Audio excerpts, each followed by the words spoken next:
बहुत समय पहले की बात है।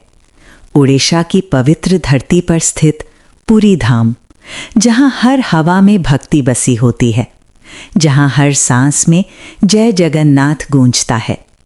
सुबह का समय था। सूरज धीरे धीरे समुंदर से ऊपर उठ रहा था। मंदिर के शिखर पर लहराता हुआ पताका जैसे पूरी दुनिया को आशीर्वाद दे रहा हो। उसी पवित्र नगरी में बाल जगन्नाथ अपने नन्हे रूप में विराजमान थे।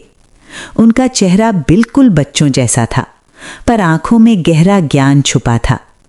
बाल जगन्नाथ को बच्चों का साथ बहुत पसंद था।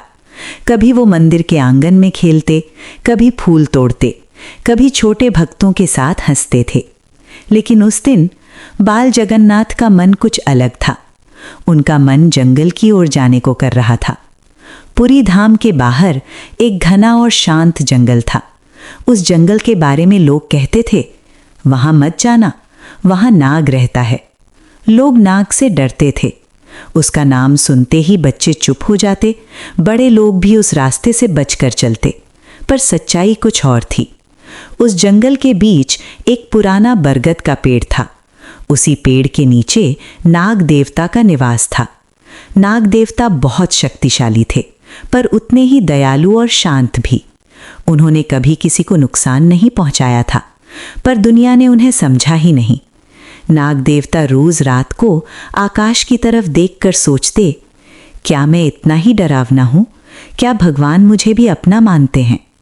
उनके मन में सिर्फ एक इच्छा थी, बाल जगन्नाथ के दर्शन। उसी दिन दोपहर के समय बाल जगन्नाथ मंदिर से निकल पड़े। उनके पैर नंगे थे, हाथ में एक छोटा सा फूल था। सेवक घबरा गए, प्रभु जंगल मत जाइए। पर बाल जगन्नाथ मुस्कुरा दिए। उन्होंने कहा, जहां भक्ति होती है वहां भय का रास्ता बंद हो जाता है। और वो जंगल की तरफ चल पड़े। जंगल के प्रवेश पर हवाएं तेज चलने लगी। पक्षी चुप हो गए, पर बाल जगन्नाथ बिल्कुल शांत थे। उनके हर कदम से जैसे शांति फैल रही हो। जब बाल जगन्नाथ बरगद के पेड़ के पास पहुंचे, नाग देवता ने उन्हें देख लिया। नाग देवता घबरा गए, आज तक कोई यहां नहीं आया, ये कौन बालक है? पर जैसे ही उनकी नजर बाल जगन्नाथ के चेहरे पर पड़ी, उनका दिल पिघल गया। बाल जगन्नाथ ने धीरे से कहा, तुम मुझसे डरते क्यों हो? मैं तुम्हारा मित्र हूं। नाग देवता की आंखों से आंसू बह निकले। उन्होंने कहा, प्रभु लोग मुझे श्राप समझते हैं, कोई मेरे पास नहीं आता।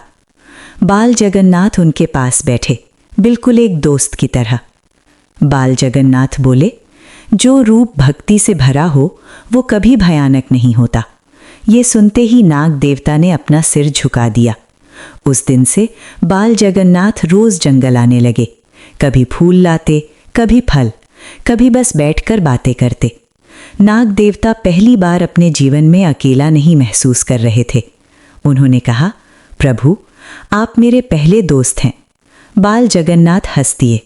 दोस्ती रूप नहीं देखती, मन देखती है। एक दिन गर्मियों में जंगल में भयंकर आग लग गई। हर तरफ धुआं ही धुआं। जानवर इधर उधर भागने लगे। बच्चे डर गए। नाग देवता भी घबरा गए।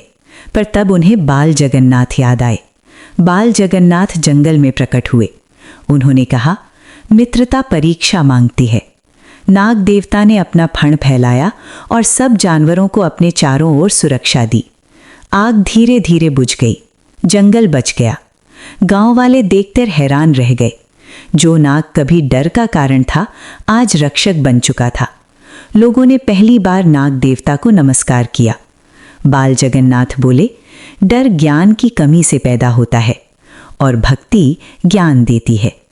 आज भी कहा जाता है कि जब कोई सच्चे मन से बाल जगन्नाथ को याद करता है तो नाग देवता उसकी रक्षा करते हैं। बाल जगन्नाथ आज भी बच्चों के रूप में दोस्ती और दया का पाठ पढ़ा रहे हैं।